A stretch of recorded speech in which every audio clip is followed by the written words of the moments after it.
Welcome back to the lunch table, food for thought. I'm Nico Blitz and off of vacation finally. I missed everybody at the lunch table. But super special guest. You might know her as Hannah Got Raps. You might know her as Hannie Hamburger, but we're just gonna go by Hannah today. Hannah, what's popping, home girl? Look, I was waiting. I thought you was gonna say Hannah Go Trap, so I was gonna be like, yo. Hannah Go Trap. Yes. I mean, I can see that. You can see it. Yeah. I can't stand it, but it's funny to me when people introduce me by that, because I'm like, yo, that's not what it says. It definitely says Hannah Got Raps. I mean, it's a better tag than what most people got, honestly. Like, at least you don't have to deal with, like, the underscores or the periods and all that shit. I thought it was funny. I was like, oh, let me do Hannah Got Raps, because when people say Hannah Go Trap, so I'm be like, yo, where you be at? I know, the trap? Like what type of lifestyle you live in? That's what you saw? Like, that's crazy.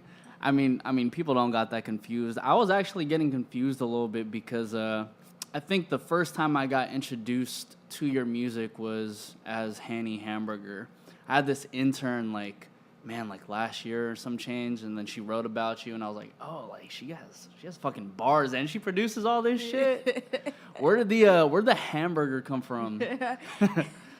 All right, Hannie Hamburger is my producer name. Yeah. So when I'm at home, I mean, I love burgers. I don't eat meat no more, but before, like, I would stay, like, let me get some burgers. Like, pull up to the crib, like, all right, what we eating? Like, let's get a burger. I'd be at the computer just making beats, and my best friend was like, because they called me Hannie sometimes. Yeah. So she was like, oh, Hannie Hamburger. And I was like, yo, wait, that's dope. That's tight, I was like, oh, let's do a tag for it. Yeah. And then I was like, come over here. So I made her say, like, a bunch of stuff. Like, I don't like cheese, so my tag is cheeseburger, no cheese.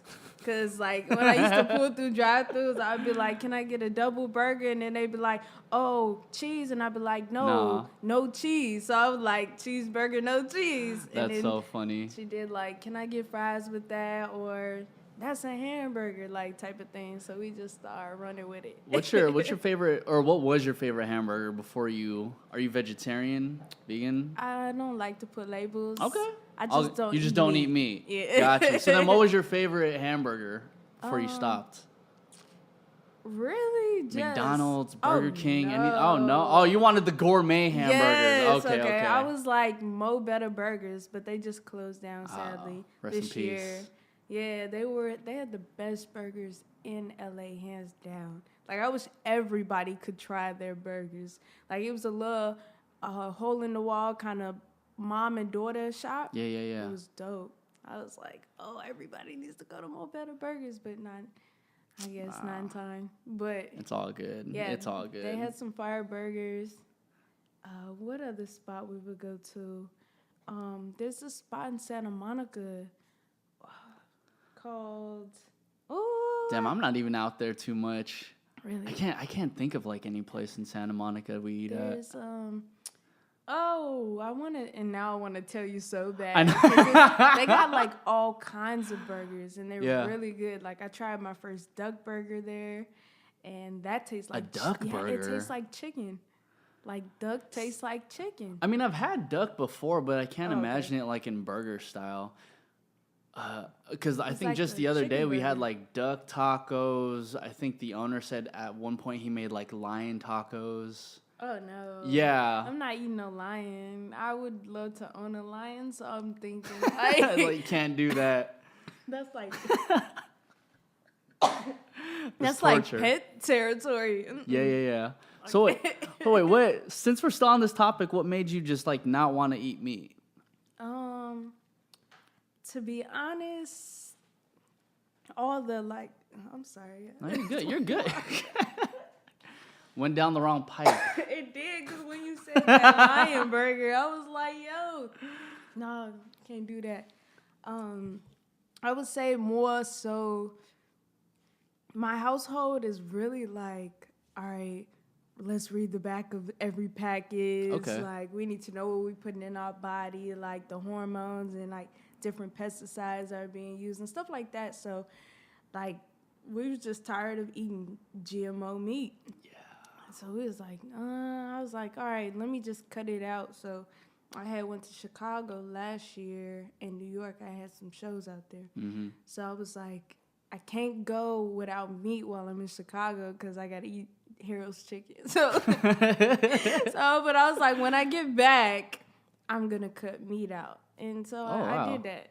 And I was proud of myself. So it's been like That's a year. sick, dude. But I still eat fish. Like, at first I wasn't eating fish, but then my mom just kept cooking it and it smelled so bomb.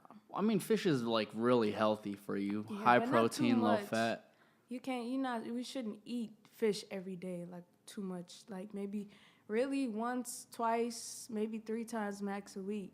Wait, why? Because the mercury and okay, got you. Yeah. See, I'm not like too like food educated. I grew up in a household where it was just like, oh, Filipino household, you just eat whatever the fuck is like on the table. And I'm like, ugh.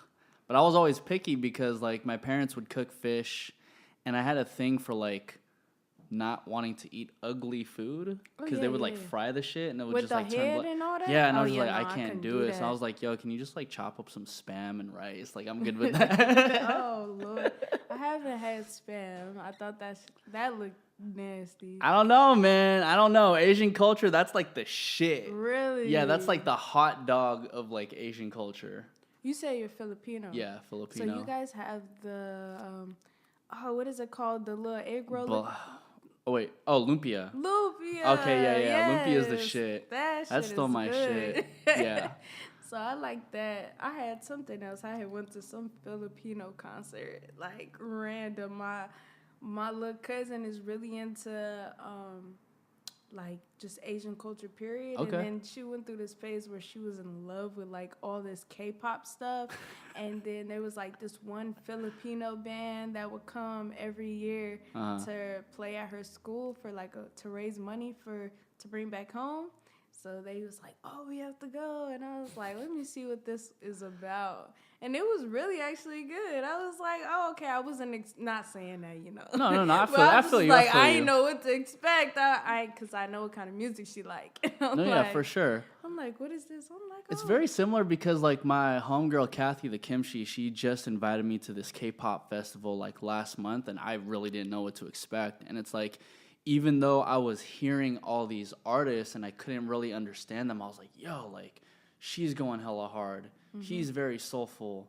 And, you know, like, so many things about, like, just trying to understand culture without, like, necessarily understanding, like, what they, like, were saying.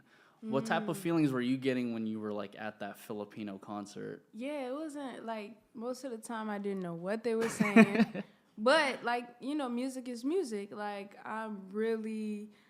it was a band, so you know that speaks to me. I can speak that language. Yeah. Which is crazy. It's like okay, I know where we at. Here we are on the 1, the 2. Okay, now we go. Okay, you know. So you were feeling it. You were grooving. I was like, yeah. Okay, this is kind of groovy. I see y'all trying to put a little funk in there.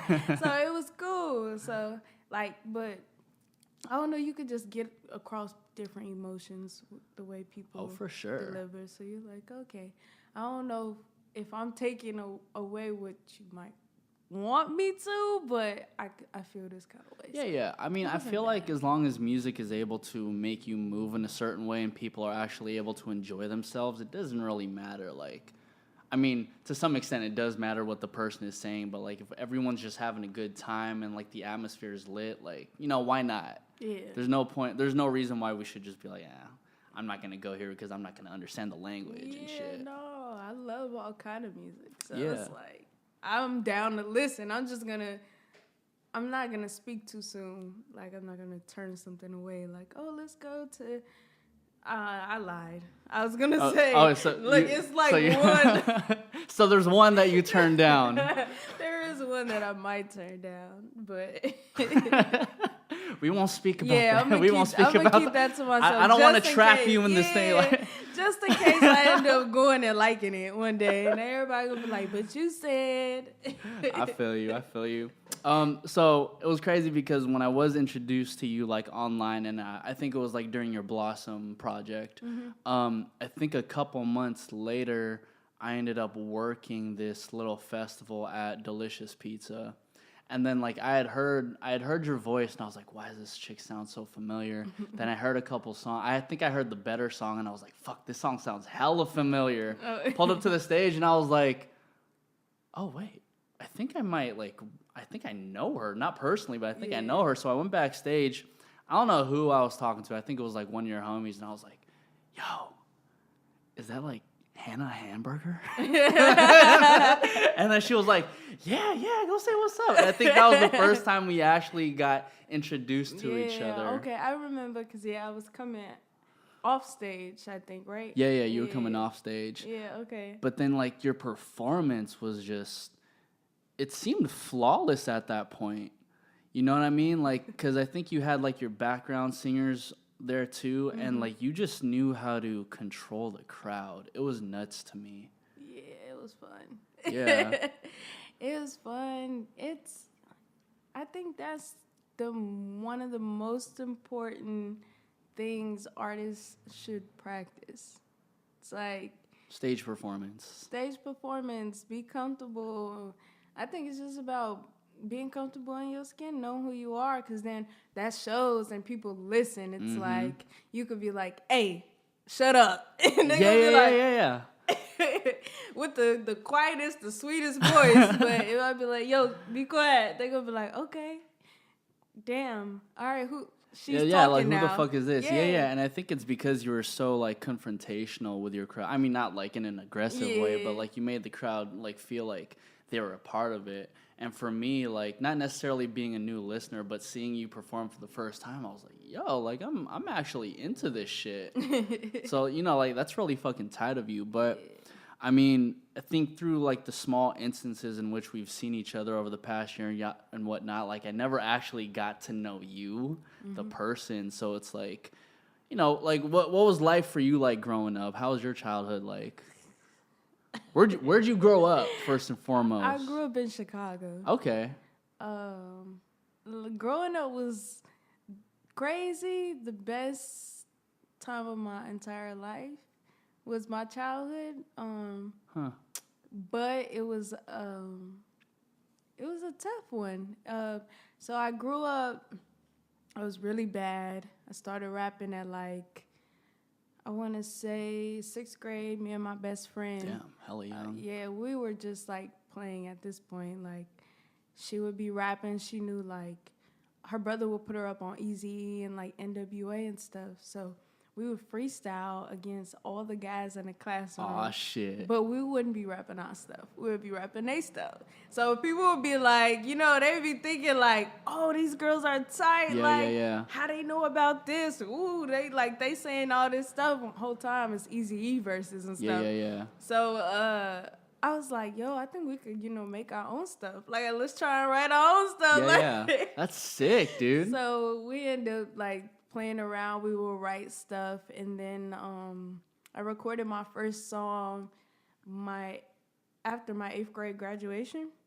Aw. So that's sick. What was the song called? Oh, Lord. It was a freestyle over Blowing Money Fast by Rick Ross.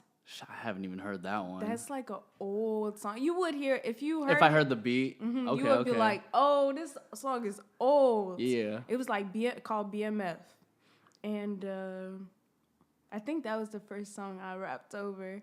And I met this guy in this summer program I was in going into my freshman year, because I was going to this high school where they wanted, like, everybody coming into the freshman class to go to this kind of summer program to get you prepared or whatever. And I met this kid, and he's like, oh, I rap.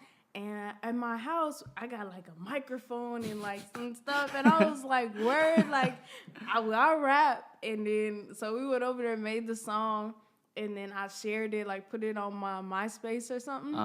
And, like, everybody in the hood was like, yo, this is crazy. Like, they was gassing it. It was terrible. Like, oh, my God. Now that I listen to it, I'm like, this is the worst thing ever. But I used to be just such a gangbanger. Like, when I was rapping, it's crazy. Oh, like, okay. It was bad. I feel like, you. I was, like, gangster rap to to the T. Like, yo, like that's so funny. But then you were influenced by like NWA. You were saying, so, yeah. That's so sense. funny, dude. But I mean, like, I'll give you that because I think when we were all kids, we didn't really have direction on like how the fuck we wanted to like start rapping and shit. So we were like, oh, I mean, 50 Cent's hot, NWA's hot. They're talking about this shit. We could talk about that shit too. Yeah, but the crazy part, I grew up like that. So it was like everything that I was rapping about was like, that's what I would say. It was just about everything that we saw, like me and my best friend, like growing up, anytime I was into it with anybody, like you were going in a song. Like, I was like, oh, I don't like woo woo, like I'm gonna pull up. Like, yeah, it was crazy. Like, if nobody believes me now, and then that's so weird. Yeah, it was. Oh my god. Well, because like, you know, not to like categorize or anything, but it's just like the way you carry yourself doesn't seem like you grew up in that type of situation. You know what I mean? And I think that's because I feel like I'm such a rounded person, and I give that to my parents, but. Also because my dad was in the military, so I moved, like 1 year, we moved to New Mexico. Like, I was terrified, like, to live in New Mexico. As a kid, I didn't know. I'm thinking it's like Mexico. I'm thinking we going to Mexico, so I'm crying. Like, I don't speak Spanish. They not going to understand me. Like, I don't want to go. And my dad's like, you'll be okay. Come on. Like, oh, shit. And I'm like, oh, Lord. So we get there, and all the Mexicans didn't speak Spanish. You're like, oh, I could speak English in this shit. Yeah. I even know. It was like, there was like 2 other black kids there. It was like a real tiny town. But they were cool. Like, I was like, oh, okay, it was a fun, different experience. But I think that's what helped me was to be able to go and be with different people. Because Chicago's so segregated. So it's like all the black people are here. Like, the Latinos got their section. All the white people are up north. That's crazy. So it's very segregated. So if you don't leave Chicago, you don't know no better. Because we're taught to stay in our section. Damn. So it's like a lot of people, a lot of my friends are my cousins, and I'll be like, oh, come see me in LA. Like, they're scared to leave because they don't know how to. They don't know anything. They don't know, they don't know how to be in a crowd or go here and kick it with white people or kick it with Asian people. Like, they don't know how to communicate like that. They get all like tense and stuff. And I'm like, it's not that serious. That's really nuts, dude. Your story reminded me of my friend. Her name's Brianna, and she's actually half black, half She Puerto Rican. I think she's half black, half Puerto Rican. And she was telling me in her situation, because I didn't know that about Chicago, but in her situation, she said she grew up like not being black enough or not being Hispanic enough. And now just knowing that Chicago is just like that much more segregated, like I can't imagine how difficult it is for somebody to live in that situation where it's like you can't kick it with a white person or you can't kick it with because they won't. If like literally how I grew up, so is a story. It was a time we were outside and this white lady approached me, like an older white woman. I was walking home, coming from the park, and the lady came up to me and she started trying to ask me questions. I was like, yo, get away from me. Like, I know you gotta be like the feds or something. Like, there's no way you in this neighborhood. Like, you can't be trusted. Where's the wire? Where's the wire? I'm like, back up. Like, I don't know. Like, everybody knows everybody. Whenever somebody that doesn't look like us comes around, everybody's like, yo, who are you? Why you over here? It's like a little alarm. Yeah, it's like, yo, watch them. Like, so it's just like, that's how I grew up. So I can understand it. Like, and I think it helped me a lot because I can go kick it with different people and be like, yo, like, we have more in common than you guys understand. Like, you know what I'm saying? But they've been so brainwashed and conditioned and they're scared. And it's vice versa too. Like, nobody from up north, when black people come over, they get uncomfortable. Yeah. So it's like, it's just how we grew up. So then, even like growing up in such a segregated area, like how did you figure yourself out moving to New Mexico where there weren't too many like black people? Because, you know, just going back to the fact that, like, you didn't know any better at that point. Mm-hmm. But I think I don't know. I think I just always was, like... Accepting. Yeah, like, I'm cool. Like, I don't care what you look like. Like, as long as you're a genuine person, like, I feel like I always had discernment. And then I always grew up, like, feeling energy. So I'm just always been, like, an energy light person. Like, if somebody feels good or if they're warm, I'm like, oh, like, I love you. Like, I'm real loving towards everybody. Like, it don't matter how I grew up. Like, I grew up around a bunch of violence, a bunch of death. You know what I'm saying? But even then, it's just like I knew how to love on the people that people were most afraid of.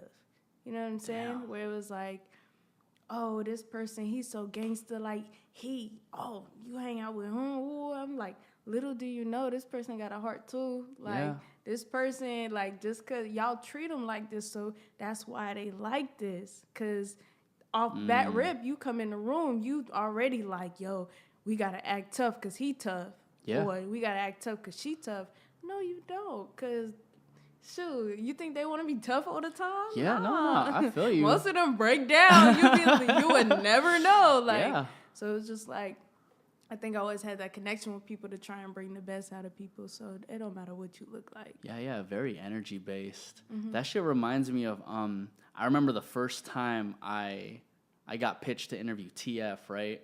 And I was over here scared shitless, like, fuck, man, like, I don't want to deal with this shit. Like, you know, I'm like, I know it's gonna be good, but I don't want to deal with, like, all the pressure and shit, because I know this guy just got out of jail and shit. But like, as soon as I met him, and then after the interview, and then after all the other times, like, we've encountered each other, I'm like, this motherfucker's a goofball, man. Like, he's really fucking cool, but it's just, like, his presence, like, he's really big and shit. Like, people get, I guess, scared from that type of shit, where it's like, yo, like, you know, just get to know the guy, and it'll be all good.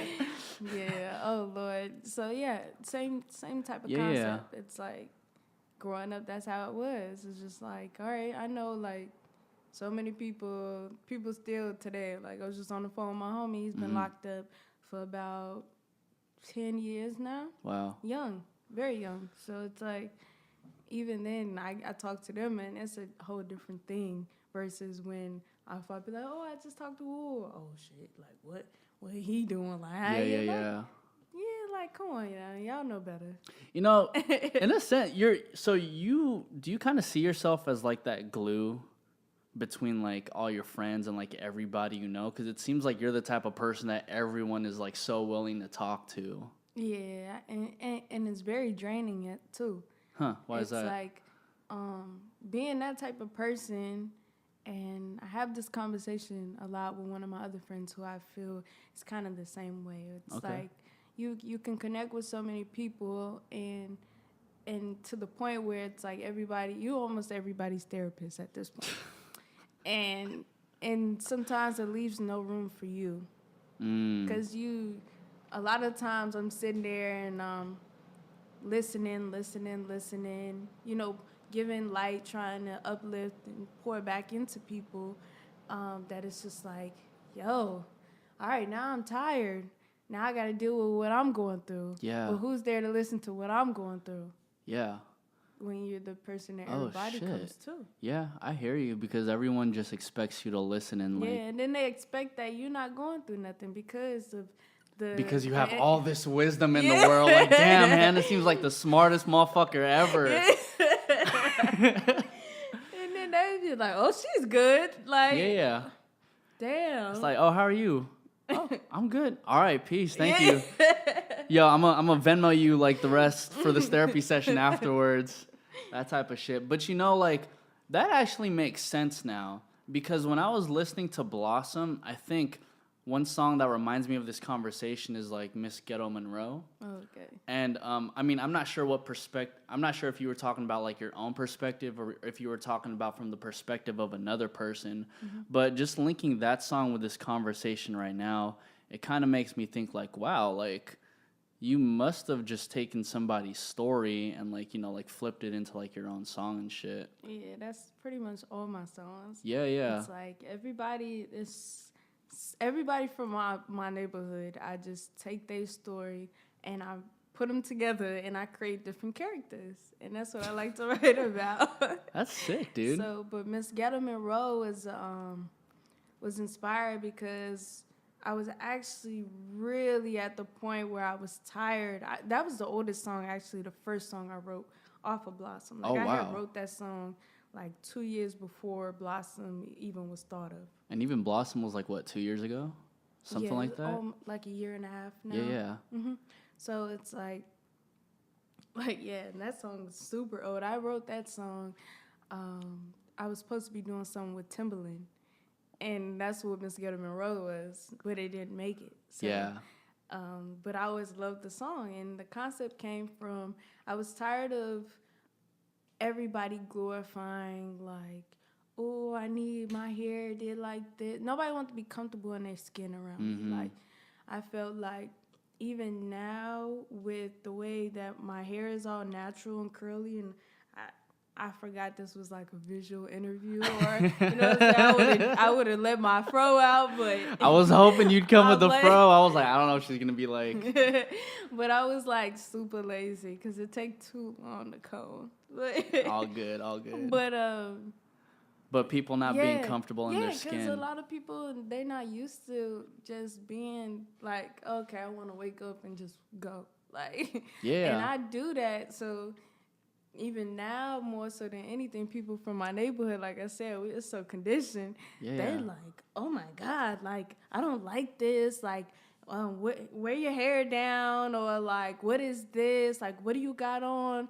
Like, I used to be like, all I had was mics. Like, I want to wear all the mics that came out. Like, hair was always like popping. Like, you know what I'm saying? Like, I used to just be really into streetwear and all that. And so I'm just like, now and I look at it, and even like my sister, looking at my sister, and how it's like she can't even leave the house to go to the corner store. She got to put on this and her whole face done. So it's like, I was like, I'm gonna write about all y'all, like, like just material, like trying to hold this facade that you are this type of person and you got this type of money when you don't. It's like, just sometimes be yourself, and that's more receiving. How have your sister and like your close friends responded to that song then? Oh, they don't care. They don't. Okay. Yeah, no, nobody cares. They just know it's your perspective. Yeah, they don't even know that I'm talking about that's them. Oh, shit. And look, at this so, your sister's probably like, yeah, get in that girl, Hannah. Get in that girl. It's like.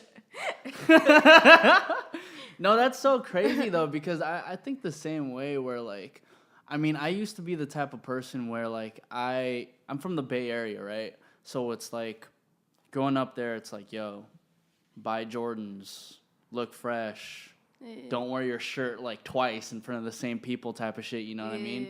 And then like at some point it just got really fucking tiring. I'm like, bro, like I don't want to like have to constantly try to impress people around me who don't really matter. And I feel like a lot of society still thinks of things that way, and it's very unfortunate, honestly. Mm-hmm. It is. And it was all about just people going broke trying to, like, you already ain't got it, sweetie. Like, you ain't gotta be trying to spending your first check, your tax money on $1,000 pair of shoes that you are only gonna wear once. Yeah, because you don't want to wear them twice in front of the same people. Look, you know what I'm saying? So it's just like, I don't know. I just want to write about it. Yeah. So then how have you become comfortable in your own skin? Because I know it's not easy for people to say like, yeah, you know, just be comfortable. Like how did you become like this comfortable version of Hannah? I'm still working on it. So it's like, not to be like, oh yeah, just jump into it, but it's like levels to it. So it started really for me when I cut all my hair off. So, so that was like my first big step. Everything happened after my dad passed. So after my dad died, it gave me a lot of time to just be with myself and then figure out why I was just so angry. Like, I was so mad, and I was just like, oh, like, you know, F everything kind of vibe. Like, I just kind of didn't know where to go, like no direction. Yeah. So I was like, oh, but you know, that's not who you are. So I was like, all right, Hannah, who are you? Let's figure that out. So then I just would like take myself out, kick it with myself, spend time, think. How do I think about the stuff that I really like, stuff that I enjoy doing that I can do by myself? If I can enjoy doing it and I don't need to call nobody and be like, oh, you trying to go here and do this? I can just get up and go and do it. It's because I enjoy it. So started just focusing on that stuff. Like, okay, you like to eat this. I'll take myself out to this restaurant. Oh, you want to go sit on the beach today by yourself and look over this cliff because you just enjoy this shit and having a peaceful mind and not having to hear nothing around you, then go do that and be by yourself. So I learned to do that, and then I was like, oh, I want my hair to be like this. Like, I just want to be me. Like, you know, so I went through that. So that took me, I started that process about a year before I cut all my hair off. Like, I didn't cut it, like, bald, but I cut But you like, cut it really short, yeah. And so then I went back home to Chicago because we were homeless, me and my best friend, for about... shit. Because when my dad passed, it was me, him, and my best friend living together. And he passed when he was out here with me. And so then after that, we were staying there for a month. Then we went to stay with my auntie. And we was like, oh, we can't stay here for much longer. Like, we got to figure this out. So once we couldn't stay there no more, we were living in my best friend's Jeep. And so we would just, like, go to our favorite beach, and we would sleep at the beach. Like, we was like, oh, damn. Like, let's go here today, like, or whatever. And it would be like that, and then we would go to the studio, wash up and stuff like that, and then work. And then I was like, all right, let's go home. And so we went back to Chicago, and then I was like, Mom, cut my hair off, like, cut it like this. Yeah. She was like, no. And I was like, come on, like, just trust me. So it's like all the process, like, and even now I'm just like, okay, now I love it. Like, people are like, oh, you're going to lock up. They think these locks. I'm like, no, I love my fro. Like, let me be. It's a part of who I am, and just learning to love myself still. Yeah. Every day is a battle. So some days I'll be like, okay, Hannah, why do you have an attitude today? Like, why are you moody? Like, what is this funk that you got going on? So I be talking to myself like, yo. And then I believe in, like, power of words a lot, too. So I spend a lot of time actually talking to myself, like, in the mirror. Like, I don't know if you heard any of my journals. Yeah. Okay, I wrote those talking to myself in the mirror, literally. Whoa.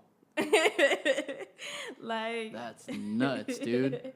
Like, I just was having a conversation with, not like on the weird, crazy stuff, but like literally speaking, what do I want? How do I feel?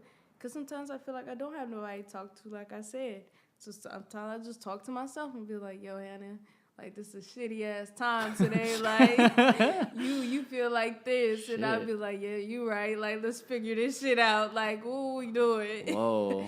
Or sometimes I just wake up and I talk to myself and be like, oh, Hannah, you're doing this. You're wealthy. I just speak really good words into myself. Yeah. And I believe in something so much that it manifests. And I believe that, too, so. Like, dude, that's very impressive, actually, because I don't think people even have the comfortability to want to talk to themselves, because, like, I don't know, I guess when it's portrayed in the media, it's kind of like this weird shit, like, motherfuckers got, like, an itch, like,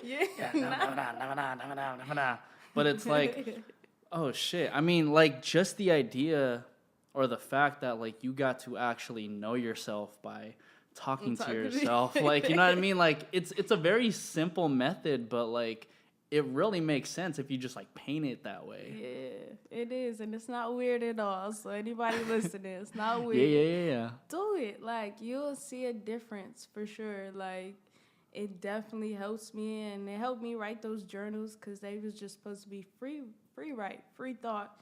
And I was feeling sad, and I was like, all right, why you feel sad? And then I was like, oh, I hear something that I feel this emotion, and I find an old song and I just loop it, and then I was just like had my little wine, and I was like all sad and shit, and I was like, oh, like, oh shit, that's funny. Just writing it out, and that's just how the journal started. So you even really get into like whatever mood you're feeling for that point, huh? Because I feel like that's the best way in order to like manifest a song. Like you really need to like dive yourself into whatever character you are at that point. Yeah, so that's basically how it came.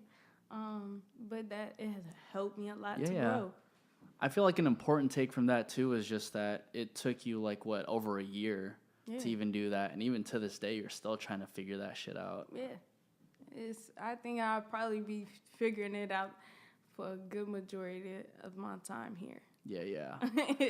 Like shit changes every day, every minute, every moment. Tomorrow's gonna be different. I'm not gonna be sitting in here talking to you tomorrow. Mm-hmm. So you know what I'm saying? It's like tomorrow I might feel like, damn, let me talk to myself. I ain't got you to talk to. Like, you know what I'm saying? You just never know. Like, how somebody gonna feel tomorrow.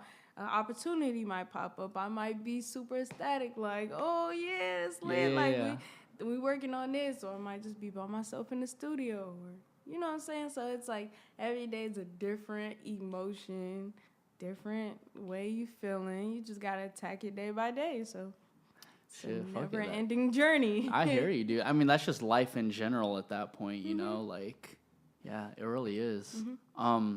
I was thinking though, like when you moved to New Mexico with your dad, why'd your mom decide to stay back in Chicago? Oh, at that point they weren't together. That's why. Gotcha. So like I lived with. It's weird. So now I live where my mom lives with me. Okay. Look, I be having to clarify, like, Ma, sometimes you need to chill. You live in my house. No, yeah. No, I'm just playing. But no, so I grew up with both of them. Then I lived with my mom for like a year.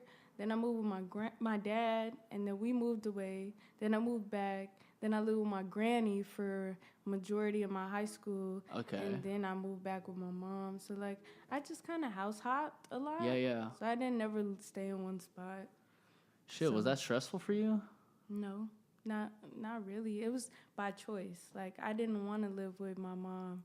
And, like, in the years I did, I wanted to live with her. Like, I don't know. I'm just... It goes back to that day-by-day type of thing. Shit, oh, wow, dude. Yeah. Wow. So, I don't know. It's kind of like I have a different relationship with all three of them. Like, my granny, like, that's my lady. Like, my granny is my rock. Like, I was like, I'm living with my granny. Like, forget y'all. Like, that's my lady. So, like, I'm really close with her, and I'm really, really close to my dad. So, like, being as close to him as possible is kind of, like, my thing. Like, me and my dad were like this. So, my mom and my brother and my sister, my brother and my sister are very close to my mom, and I'm very close to my dad. So, it was kind of like you could feel the split. The rift, yeah. But it's crazy how, like, I don't know, essentially you kind of have, like, no problems with, like, your mom or anything anymore, huh? That's ill, dude. Because, like, your situation's very interesting to me, how you grew up in a, like, gangbang, like, neighborhood and whatnot, go out to Mexico, you know, your parents get divorced, and, like, yet still somehow you're very uplifting and you're not, like, super depressed or anything. Like, it's crazy to me. No, I don't know. It's weird because like I feel like people in like your situation would totally take it in a different route. I don't know how the fuck you do that. It's really, really up to the person. Like it's really up to. I think I'm just very strong, like mentally. Like I'm just very strong, and that's my upbringing. You know what I'm saying? Like having 13 of your friends die in a 2-year span. Like, you know what I'm saying? That's a lot for a child. Yeah. Like, you know how many funerals I've been to? Like, how many times, like, people have been in the hospital? How many, like, fights? How many fights I've had with police? like, you know, just them trying to arrest me, like stuff like that. Like my childhood was rough, but it was so beautiful at the same time because like before all of that, like the community that we did have in our neighborhood, like we would hop on the red lines, go downtown. It'd be like 60 of us, like everybody just taking over the trains. Like we would go, like everybody in the hood would go bowling. Like we would y'all roll hella deep. Yeah, that's we crazy. would just roll out, and it would be like the hood links up, and it would be lit. We would have like barbecues in the summertime. People go to the park. Like we used to have parties all the time. Like it used to be fun. Like just do bad stuff that, you know, as an adult you'd be like, you know, I would have did it differently, but it was fun. Like in the moment, like we did a lot of crazy fun stuff. So I think that built me, and then it also broke me down because of having to deal with when it was violence happening, when your friends are getting taken away from you, when, you know what I'm saying, like that. Mm-hmm. And in that aspect, it's kind of like a tug and pull. So I always found myself trying to collect and regroup and constantly, and for a long time holding it in, but then having music to release. Yeah. So it's like I'm able to reflect, and I think I learned the importance of that from my mom. So it's like reflect. How you feeling? Deal with it. Don't go to this drug or don't go to this because you feel like this. What are you going through? My dad would be like, man up, tough up. Like, what you going through? Deal with it. So it's like having that mentality to attack, deal with it. What you going through? Don't try and run from it. Like, just deal with it. So I was always trying to deal with it. And then I'd be like, all right, Will, let me smile. I'm grateful. And then just recently, I will always use that as an excuse as well, where I would say, oh, Hannah, like, just be happy, like, be grateful, be thankful that you still alive, you breathing, you know, why you feeling like this and this.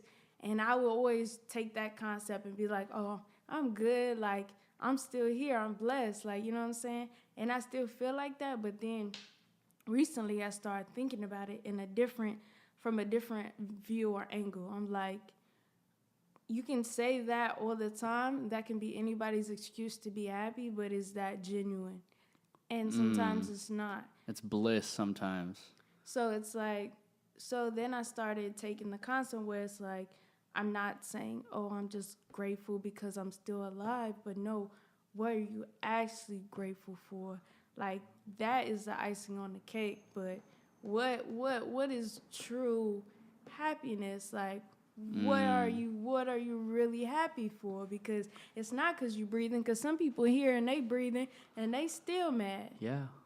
It's like we breathe in the same air. Like, I don't get it. So it's just like, you know, it's kind of up to you. Oh, shit. And so I started thinking about it in a different light where it's like, all right, I'm not going to just wake up and say, oh, take this and run with it and just be grateful that you're still breathing, even though that's some fucked up shit that just happened to you. You should just be happy because you're still alive.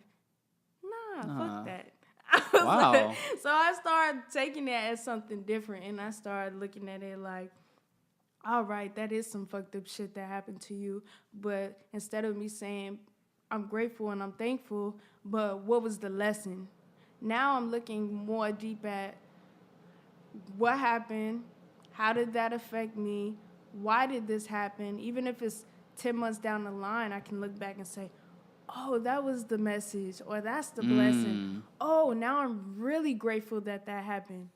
When it first happens, you ain't no way you gonna be like, yo, just like, okay, I had a brand new car my dad bought me right before he died. Somebody hit me on the 405 out here, totaled my car. I lost my car. I was so mad because my dad bought that car for me. Yeah. So I felt like that was something that he left for me. That was my car for my dad. So now I'm hot. I'm like finna fight on the freeway. Like, I'm extremely pissed. Like, I'm sad about it. I'm all mad. And it took me about like 6 months later to realize the blessing in it. And now I'm so grateful that the car is gone. What was the blessing in it? The blessing was that I couldn't afford that car. As bad as I needed it and I wanted it, that car would have set me back because at that point, that was right before I became homeless. So we're already struggling in LA without no like ground support. If I were to have a car, that's a whole nother hustle just to pay for insurance now by myself, a car note on a brand new car by myself, and try and find living in LA by myself at the moment. So that would have been me just like putting my head hella stress, hella stressful. And I didn't see the blessing in it where it's like, now you don't have to pay for a car note. It's paid off because it was a brand new car and they totaled it out. Yeah. So they paid for the whole car. Whatever was left that was owed for the car is Damn, that's paid crazy. for. Yeah. You don't have nothing on your shoulders to think about. And I'm just like, oh, I need this new car right now. I need this, my dad, and all this. And I was like, whoa. That's lit. I couldn't afford that shit. Like, now I don't have to be stressing and it won't be on my credit because I done got fucking, what is it called when they come take your car? Repoed. Yeah. And now it's on your credit because you couldn't afford it. Now it's just gone. White, clean. Yeah. I'm good. Don't got to worry about it. Shit, especially in LA too with all the traffic and shit, like. I was like, crazy. Wow. But it took me a couple months to be like responsible Hannah. Like, adult Hannah being like, okay, that was cool. Yeah. I didn't need that right now. Shit, nah, dude, dude, it's so crazy that you recognize that type of shit, dude. Like, wow. It'd be like little stuff like that. So just like. I think it goes back to that old saying, like, it's really just like a blessing in disguise. Mm-hmm. I don't feel like we're ever put in this world to fail, and I feel like the stuff that does eventually happen to us, there's always, like you said, there's always some sort of lesson to take from it. Like, whether you're like in relationships and like shit just like wasn't working out, or like, your car getting totaled, like, okay, but what's the good that came out of this shit? Yeah. And it's crazy how you recognize that type of stuff. And I feel like everyone listening to this podcast, you definitely should take all the good stuff out of all that. You feel me? Dude, that's nuts, dude. So then I know that right now you're also working on like new music and whatnot. And I think Blossom was like a year and a half ago-ish, and you've just been like throwing out different songs every so often. So what's the new sound that you're working on right now? Oh man, I'm excited. It's been super fun. The process of making this next project, it took me a long time. I was like, all right, it's kind of hard when you think you put out something good. Mm-hmm. Like, okay. It almost is the stress as an artist. You're like, oh, I gotta put out something it gotta be better. Like you be having this mindset of trying to attack stuff like it gotta be better than the last one. Yeah. And it was bugging me, and I was just like listening to my favorite albums and like what? All right, one of my favorite albums that I listened to. I was listening to it before I got here too. It's like. I listen to it every single day. It's D'Angelo Voodoo. Oh, shit. So classic. That's one of my favorite albums. I'm more of a soul, like R&B, kind of funk type of person. I don't listen to a lot of rap. So, ironically. Yeah. So, like, that album is just, oh, my God, it's so simply amazing. Mm-hmm. Like... And do you take from that album too? All the time. Like, I just love the album. So I was just, like, soaking myself in, like, that. I was listening to just a lot of stuff from, like, the 70s, like, late 70s. A lot of, like, Earth, Wind, and Fire records and stuff like that. Low-key, I feel like that's, like the type of music that you listen to. Yeah. I really got that from Blossom. I was just, like, diving deep and listening to that. Got into... I listened to, there's two artists that I really love that are kind of like are way different. It's kind of like alternative rock, kind of country. That I listen to a lot. His name is Noah Gunderson. Have you heard of him? Never heard of him. Okay, so I listen to him a lot too, and I was listening to his albums, like going from the first album I was introduced is called Ledges. Okay. And then he had Carrying the Ghost and what's the name? I forgot the name of his last album, but like I was like, whoa, can I do the progression that he did in his albums? Because the first album was really like a lot of country kind of based stuff. Then the second one kind of got real more alternative, like indie rock. Mm-hmm. And then this last album is different, but you can feel his growth where it's not too distant from knowing that this is him. Like you like, oh, this is definitely Noah. Okay. But this is fire. I feel you. I feel you. Kind of like on Kendrick, like how Kendrick did that as well. Well, yeah, he's not just like jumping ship to a new sound. No, it's like, wow, that's insane. Yeah, it's definitely carrying. So I'm just like, all right, how can I build myself? Because I want that same type feeling, of mood. Yeah, like, yeah. you know, that same type of elevation and growth. So I play with a band. It's like a great band, by the way. Yeah, it's like a 5-piece band, and yeah, shout out to all of them. They're amazing. And so I was just like, let's go for this type of vibe. Like, let's actually make everything from scratch. So this album is self-produced. It's just me making beats and calling all my musician homies, like, pull up to the crib, I need bass right now. Like, that's so sick. Oh, my sax player, like, oh, Trevor, pull up. Like, I need sax on this song, or how does this sound? Like, so it's kind of real big collaborative album. Yeah, and yeah. I don't collab often, never really. Yeah, yeah, never. I can tell. Like, I don't know. So it was like a step for me. I was like, oh, I'm going to collab with people. Like, they're going to be my friends. It's going to be fun.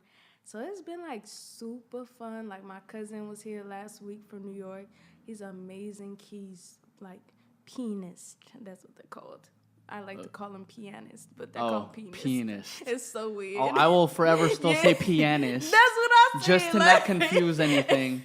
Yeah, my cousin, he's a pianist. Yeah. So I always say that, or a keyboard player, but he's amazing. He's crazy. He's on Mac Miller's last album, actually. Oh, shit. Tight. So he came through. He spent the week here, and we just was busting out tracks. Like, so it's like you're going to get that. Live violin is on there. We got, just like the whole band guitar, whatever. So I'm playing drums on most of it, and it's just been very fun. It's different. It's a lot more energy where it's going to feel like you're going to get some tracks where you feel really like inspired and happy. Yeah. More so than a lot of my sobbing that people say.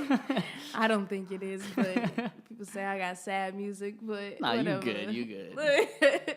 But your music's like a vibe. Yeah, it's a vibe. It's definitely a vibe. So this is going to be more like a lot of groovy stuff, like some funky type stuff going on. And yeah, so it's just been fun. How long have you been working on it? Because just to get that many people? Yeah, not that long, actually. We just actually started in... Well, I started working on some of the tracks like months and months ago, like the beginning of the year, but...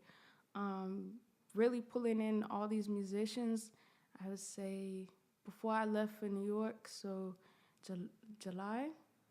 Oh, shit. Hella recent. Yeah, hella recent. And I was, like, because I was working on that project, working on stuff, and then I just was like, nope, that's not what I want to do, scratch or whatever I was working on before that. I was like, this is what I want to do. And I was like, let's do it. So everybody been jumping in. We just been working. You know what I'm really appreciating about you is that I feel like you really understand patience. Mm-hmm. Like, you really understand patience. I know a lot of artists who just try to crack out, like, Kanye West, for example. He wanted to crack out 7 track within, like, that little lifespan. And it's like, I think it's better if you, like, kind of really take your time, get some time to really, like, think about, like, this is what I want to talk about. and like really get down with the production and make sure you have all the right moving pieces to like make this collaborative project like something beautiful for the world, you know? Yeah. So yeah, I learned that this year. Patience. That's crazy. It's a big conversation me and my friends have. I told them, the key thing to that is, as far as music goes, I tell them the smartest thing that I could have said was, I'm going to wait to put out this project. Because everybody was like, okay, even me, I was like, oh, we got to do something now. Like, we need to put something out. Like, what can we work on? Like, we was trying to think of anything to just create content. Like, let's just put something out. And I was like, nope, that's not what I want to do. I don't feel happy. I want to feel confident. I want to love it. And I said, no, like, next year. So everybody's like, oh, what you working on next year? For next year. Everything we're going to do now for next year. They was like, oh, let's take this. Let's do this. Let's shoot this. We could put this out. I was like, next year. They was like, yo, what? Shit. And I was like, yeah, patience. I said, what's going to be the different impact if we put this out tomorrow versus next year? Everything moves so fast in our world right now. If the quality is not immaculate, like, it's just going to be here for today. Yeah. And it's not going to be here tomorrow. So, with that being said, ain't nobody going to lose no sleep if we don't put it out tomorrow. So, let's just wait and have patience, because let's create something that we're all going to be 100% proud of. And I don't want to go back and listen and be like, oh, I wish I could have tweaked that. We should have took that out. Or, you know, that don't sound good. You. So I'm just like, let's create something and let's have the same vibe as back in the 70s, you know, the 80s, the 90s, where it might have took them a year to just write a verse, but it was the best fucking verse you ever heard in your life. Yeah. Boy, like, I tell you, like, shit. You know what I'm saying? And that's the difference between music now and back then. We have a lot of timeless music back then, because it took them forever. They got it where it was so perfect, where they're all in the room trying to get this one take. And if you're doing that, it got to be perfect. They practice those jams. Like, they practice those records over months, just practicing the record just for that one take where it was perfect. That shit is timeless. It's a timeless feeling. I agree. So right now, we just in the mood where it's like, oh, we got to throw this out. We got to drop this song. We got to do this now. And we got now music. Like, that shit is hot now. You know what I'm saying? I fucking felt that. I felt that. Oh, shit, dude. So, like, I've just been taking that same mindset and saying, well, let's take our time. And then I wrote this song before I left to New York, and I had played it for the homie. I had produced it, and I didn't finish writing it. Like, I wrote, like, the hook is done. Like, I started writing the verses, and I was like, oh, check this song out that I wrote. I think this shit's going to be real fire. So I'm saying it for my homie. He's an amazing musician, by the way. I'm not going to say his name because I'm not going to gas him, but he got major credits. And okay, like who? I'm not even that? Okay. Just one. Nah, I ain't even going to say. Well, he's worked with, like, Stevie Wonder, like, he's worked with, like, Lauryn Hill. More recently, he wrote and produced a lot of stuff for her and a bunch of other people. But so you're in a good circle. Yeah, you're in a good circle. It's a good circle of people. Yeah. So you showed him the song. And he's like, there's got to be some of the best shit I've ever heard, like, by you. Like, this is amazing. Damn. So I was like, yo, this is fire. I know. Like, you know what I'm saying? So we up there, we excited, jumping around and shit. And then, so he's like, you got to finish this song, and you should premiere it in New York next week. I was like, no. Oh, shit. Damn. I was like, too soon. I was like, no. I was like, and then what's going to happen? I'm premiere it. They're going to be looking for the record, and it's not coming out. like, nah. So that's how good the song is. So we was gassed on it. So I was like, cool. So he like, all right, when you gonna have it done? So I came back, and he was like, we was at the studio. He was like, so is the song done yet? And I was like, nah, I ain't write it. I'm working on this. He said, what? How are you working on something else when you ain't finished this song? I was like, because I don't feel like that anymore. That's not how I feel, so I can't write the best verse that I want to because that's not how I feel. So I feel like this today, so I'm working on this song. So he was like, he's like, oh, you need to finish that. So, so we had a conversation the other day on the phone, and he was like, I'm still mad at you for not writing that verse. And I was like, that's okay. I was like, because I'm super like in a good energy and mood that I'm gonna write the verse today, and I bet you it's gonna be better if I would have tried to push it out last week or 2 weeks ago. Yeah. It's gonna be way better today because that's how I feel today. Like, so it's like all about getting in, like you said, how I get into character, whatever song I'm pushing out. Like, like I like to feel how I'm feeling whenever I write. That's exactly whatever y'all heard. That's how I was feeling that day, like literally. So then, what is that song called? It's called, you knew I was gonna ask that. The song is called "Good Day." It's actually called "Good Day." So when you hear it on when the project drop, you're gonna know what I'm talking about. I feel that. Could you give us a name for the project? Nope, I don't have one. And you know what? I understand why. After getting to know you for this past hour, I actually understand why. Yeah, everything it's gotta be organic for me. I don't try to plan nothing out too much where I feel like it's strict, where it's like you can't. If I named it like, the best records on my wall, like it better be talking about the records on my wall and why they so good, like type of thing. Like, no, I'm not gonna do that. Like, I just wanted to feel and then listen to it and be like, yo, this feels like this, and that's gonna be the name. I feel you. Until it's done, I have no idea. And I completely understand why. Hannah, everybody, clap it up. There's a shit ton of gems in there, honestly. Yeah. A lot of gems, man. And, I really appreciate you coming through. It's been this is long overdue from my perspective at the very least. Yes. Hannah, where can everybody find you on the socials? Just Hannah Got Raps on everything. For sure. Hannah Got Raps. Yo, this is The Lunch Table, Food for Thought. I'm Nico Blitz. Special guest Hannah. Hey, Hannie Hamburger. Let's go.